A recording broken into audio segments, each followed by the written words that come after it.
Jail terms for 4 defendants convicted in the Raphael Hui corruption case. A complete internet outage for several hours in North Korea. And Taiwan's Navy unveils a self-designed stealth high-speed vessel.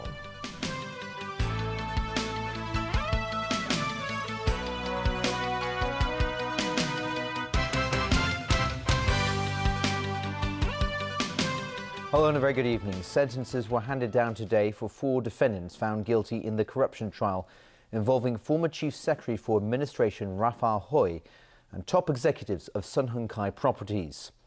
Hui was given a 7.5-year prison term for corruption and misconduct in public office. Former Sun Hung Kai Properties joint chairman Thomas Kwok received 5 years, while 2 others also have to serve time behind bars. We begin our coverage with this report from Rani Samtani. Raphael Hui is the most senior former government official to be convicted in a Hong Kong court. Mr. Justice Andrew McRae said it was quite clear to him that Hui was one of the instigators as well as beneficiaries of these conspiracies. Hui was found guilty of 5 out of 8 charges. For counts 1 and 6, which involved misconduct in public office, McRae said because they did not involve bribery or corruption, a sentence of 18 months on each count would be appropriate. For counts 5, 7, and 8, conspiracy to commit misconduct in public office, conspiracy to offer advantages to a public servant, and misconduct in public office, McRae set the starting point for sentence at 6 years in jail each. The judge said Hong Kong has fought long and hard since the 1970s to rid itself of corruption, and to know that the former number 2 in government had received bribes must be a deep disappointment to many people in Hong Kong. McRae said Hui was highly regarded, articulate, and diplomatic, and had it not been for this case, he would probably have gone down in history as one of Hong Kong's finest chief secretaries in recent years. But unfortunately, like all tragic characters, he had a flaw, said McRae. The judge said he took into account Hui's contributions to Hong Kong and his good character and decided to deduct 9 months from his sentence. Hui will have to serve a total of 7.5 years in prison. Hui has also been asked to return the $11.182 million to the government, the amount he received in 2007. As for the $8.5 million that Hui received in 2005, the judge explained that he won't have to turn this over as it wasn't caught under the Prevention of Bribery Ordinance. The judge said sentencing was his most difficult task, particularly because the case is dealing with otherwise decent men who are not young but who have committed serious offenses. He added that it is often said that sentencing is an art and not a science, and if it were a science, it would have been an easier exercise to conduct. The Civil Service Bureau said it will study the judgment to decide whether or not to cancel, suspend, or deduct payments of Hui's retirement benefits. Rani Samtani, TVB News. The other 3 defendants convicted in the high-profile corruption case received prison terms of between 5 and 6 years. The son and daughter of former Sun Hung Kai Properties co-chairman Thomas Kwok were both at the High Court this morning. After he was sentenced, Kwok's advice to his children were be good. His son repeated 3 times to him through the dock's glass wall that they will behave themselves. Also in the courtroom was Kwok's younger brother Raymond, the only defendant found not guilty in the trial. Thomas Kwok was sentenced for a single offence of conspiracy to commit misconduct in public office. Mr. Justice Andrew McRae set the starting point for the sentence at 6 years in prison. He called the payment of the $8.5 million bribe an extremely serious example of the offence, as the money was transferred to Raphael Hui in a deliberately complex and intricate way. But pointing out that he was moved by the genuineness of Kwok's Christian faith and his compassion for those less fortunate than himself, the judge said he had absolutely no doubt that Kwok is, at heart, a good man. He sentenced Kwok to 5 years in prison with a $500,000 fine. Legal representatives of Thomas Kwok say they'll lodge an appeal in the next few days, but not against the sentence. It was an appropriate sentence, a proper sentence. Quite lenient, I say. 2 other defendants in the case, former Hong Kong Stock Exchange official Francis Kwan and former executive director of Sun Hung Kai Properties Thomas Chan, were found guilty on 2 charges each. Mr. Justice McRae said, judging from the mitigation letters, Thomas Chan is clearly a loyal, competent and well-regarded director of the property developer. But describing Chan as central to the intricacy of the scheme and central to the conspiracy, the judge gave him a 6-year jail term and a $500,000 fine. As for the fifth defendant, Francis Kwan, the judge said he was an important and trusted player in the conspiracies, who knew exactly what he was doing and was well rewarded for his part. Saying he was impressed by the letters of pleas on behalf of Kwan, many of which say his involvement in the offences seems out of character, the judge finally handed down a sentence of 5 years in prison. The corruption case involving the former Chief Secretary for Administration has exposed the uneasy relationship between big business and government. But critics say more still needs to be done to plug the loopholes in a system which has tempted some to stray. That story from Evelina Lowe. It was revealed during the corruption trial that the former chief secretary had received money from Sun Hong Kai Properties right before he took office. Raphael Hui argued during the trial that there is no regulation that stipulates government officials must declare any benefits they've received before joining the administration. Hui was eventually found guilty of corruption. However, this case shows it can be difficult to prove collusion between business and officialdom. And Hui is not the only top official accused of corruption. His old boss, a former chief executive Donald Tsang, was also accused of corruption after he left office. Even the current chief executive Leung Chun-ying was recently accused of receiving millions from an Australian company just before he took office. In 2012, former Chief Justice Andrew Lee led the Independent Review Committee for the Prevention and Handling of Potential Conflicts of Interests to look into such cases. However, up until now, the committee's suggestions still haven't been implemented. Veteran Pan-Democrat Lee Wing-tat recalls shortly after Raphael Hui became chief secretary, the Legislative Council raised the issue of him receiving benefits. He said there are legal loopholes and officials know how to take advantage of them.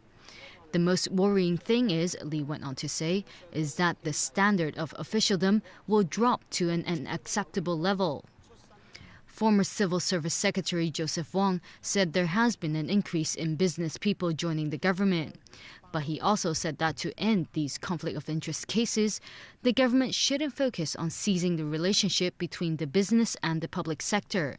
Instead, it should improve its integrity checking and asset declaration systems. Evelina Lang, TVB News. A poll shows that people's trust in the Hong Kong and central governments has rebounded compared with 3 months ago.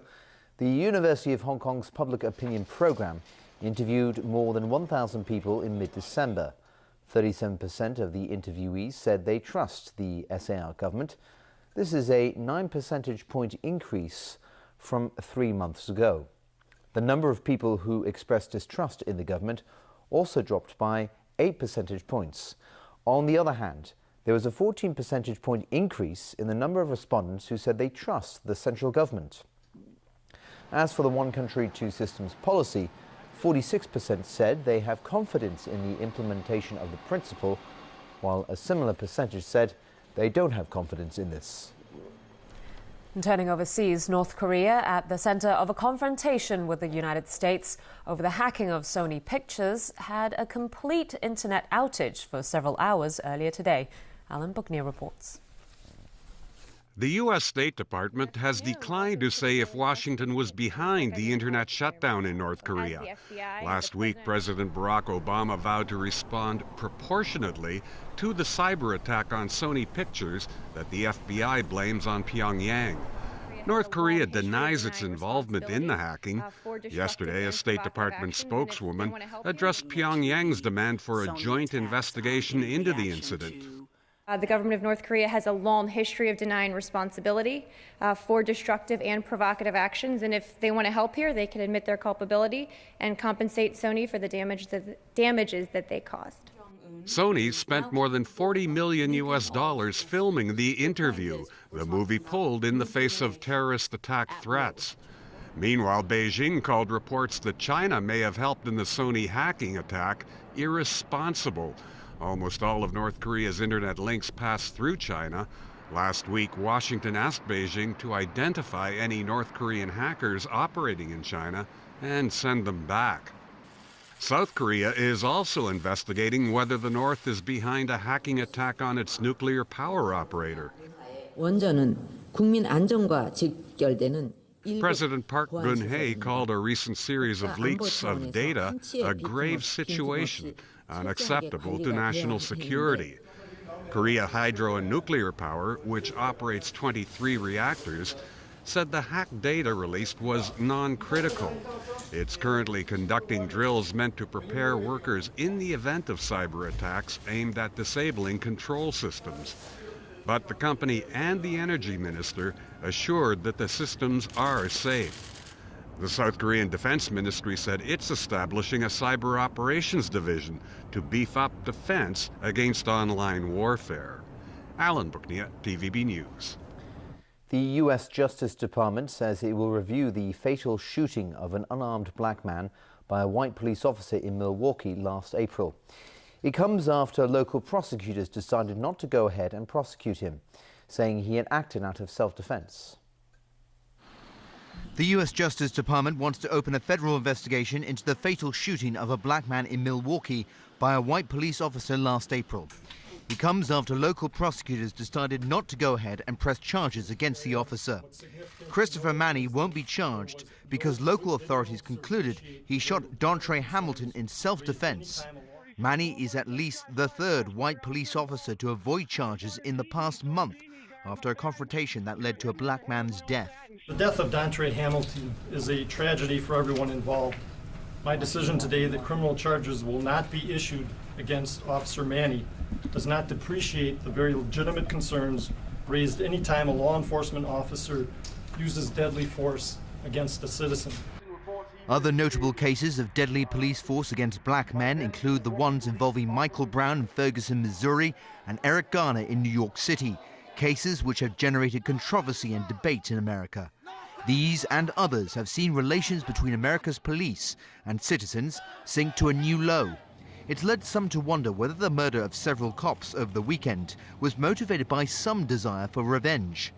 As the New York Police Department mourned two fallen officers who were shot dead last Saturday, Mayor Bill de Blasio pleaded for a pause in protests against the city's law enforcement.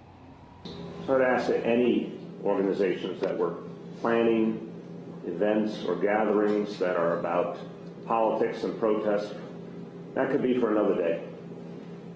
Let's accompany these families on their difficult journey. Let's see them through the funerals. Then debate can begin again, but until that time, it is our obligation to respect them. But that may do little to help de Blasio repair his damaged relations with the city's police force. Many in the force think he is culpable in fomenting an unfair climate of distrust and contempt of New York City law enforcement following the chokehold death of Eric Garner. In Europe, French officials say two rampaging drivers who injured 23 people in nearly identical attacks in recent days were apparently mentally ill. French Prime Minister Manuel Valls said there were no indications the car rampages in the cities of Nantes and Dijon were linked or were deliberate acts of terror. He noted the rising profiles of French extremists in Syria and said the terrorist threat is higher than ever. Still, French investigators are probing the first of three attacks, the stabbing of several police officers in central France, which left the suspected attacker dead. 6 people were killed in Glasgow yesterday after the driver of a rubbish truck apparently lost control of his vehicle and veered onto the pavement before crashing into a hotel building. Several more were reportedly injured. Onlookers suggested the driver became ill and lost control of the truck. The crash happened near George Square in the centre of the city mid-afternoon when the streets were crowded with Christmas shoppers. Closer to home, Taiwan's Navy has unveiled its self-designed stealth missile corvette. The 500-ton high-speed warship has a twin-hull design